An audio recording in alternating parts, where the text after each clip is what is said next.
Ladies and gentlemen, welcome back to the channel. Keith here from Come On The Hoop Celtic. If this is your first time coming across the channel, please do subscribe. A thumbs up or a comment below would be appreciated. Folks, I always get emotional doing these videos because when I talk about the Lisbon Lions, I just think about the starting lineup, and the majority of them has sadly passed away over the years, and one of them we're going to talk about today is an absolute legend. He's still on this planet, thank God, and his name is John Clarke, the kit man of Celtic.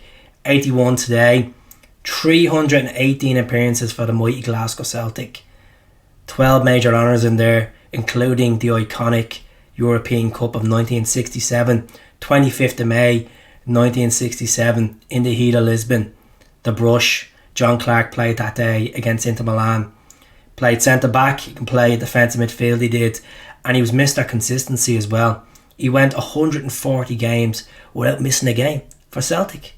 Unbelievable statistics. Came from Bells Hill, same town as Billy McNeil. Him and Billy McNeil used to always travel to training. You know, he obviously worked under the great Jock Stein as well. But this man was an absolute legend. You know, like, he's still gone around to this day. And it hurts because you got to see the likes of, you know, Bertie's only passed away recently.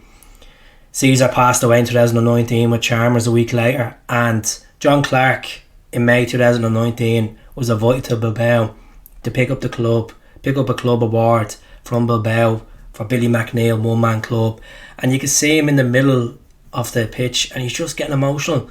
Him and Billy McNeil's daughter, just very hard to watch. I had to watch it there a couple of minutes ago again, and you see the Bilbao fans, some of them singing "You Never Walk Alone."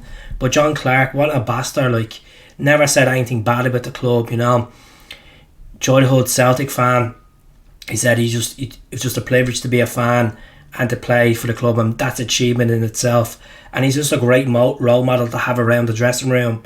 You know, he's been a kit man for nearly over 20 years at Celtic, and you know, just what a man, what an absolute hero. It's hard to even describe him because you look at the history.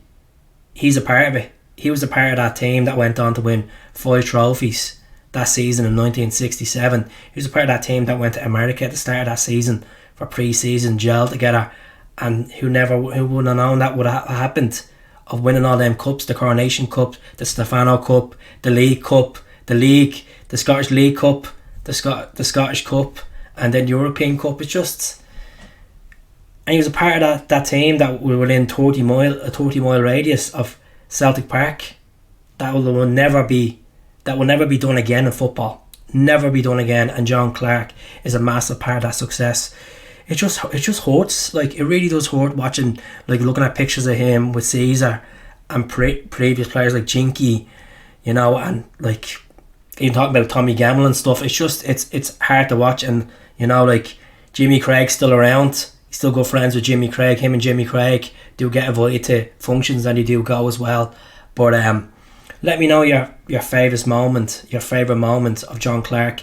Is a Lisbon? Is another moment in there that sticks out for you? But what really pissed me off was he didn't get enough caps for Scotland, like majority of that Celtic team, that Lisbon Lion team. You know, the corruption in the SFA from the 60s, 70s and 80s. They used to always pick other players besides Celtic. Yes, Celtic players did get called up, but not enough of them for the quality that we had. Not enough of them. The same with like Paul McStay. Paul McStay didn't get enough appearances for the Scotland team as well. But I just thought I'd leave it there and just let's remember a man that's still going, that's still strong, still in good health, and he's still smiling like nothing wrong with him at all. And I'm just proud to have a player like that in the world that just shows players that come into this club how big the club is, how big Celtic is. And one day, you never know, Celtic might go back to them days of competing for the European Cup.